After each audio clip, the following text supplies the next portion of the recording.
telebisyon gabi-gabi, mga pinunong laging galit, mga salita'y parang apoy na sumusunog sa pag-asa't bait.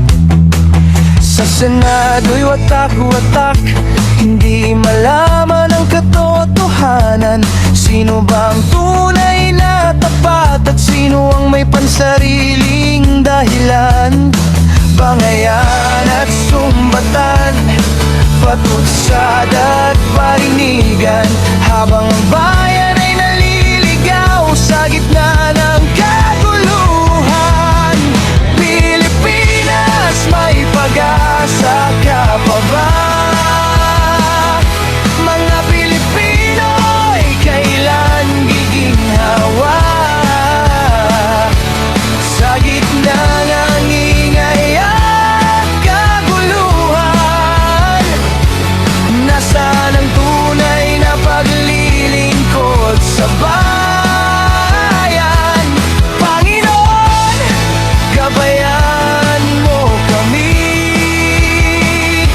Ituro mo ang tamang landas naming mga Pinoy, upang bukas ay may liwanag at pag-asa'y muling magbalik.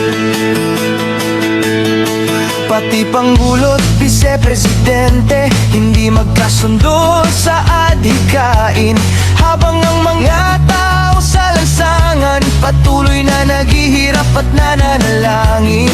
Mga problemang dapat harapin, parang nalimot na ng lahat. Trabaho, edukasyon at kahirapan, nababalot ng sigawan at galit.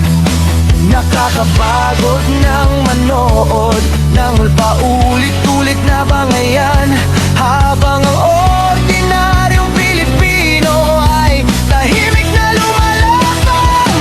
Pilipinas, may pag-asa ka pa ba? Mga Pilipino'y kailan giginhawa?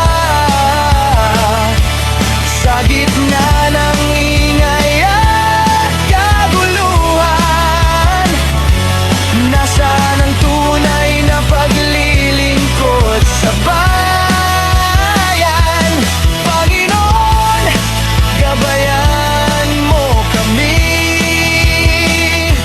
Ituro mo ang tamang landas naming mga Pinoy, upang bukas ay may liwanag at pag-asa'y muling magbalik. Hindi ba uli ang lahat kung tayo'y muling magkakaisa? Kapag puso'y para sa bayan, pagbabago'y magsisimula. Hindi sa galit o sigawan, kundi sa tapat na paglilingkod. Kapag pagmamahal sa bayan ang nanaig sa bawat puso. Pilipinas, babangon ka muli.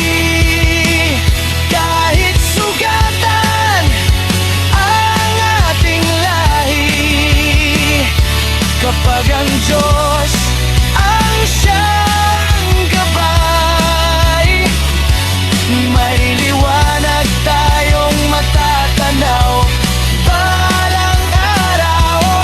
Panginoon, dinggin mo kami.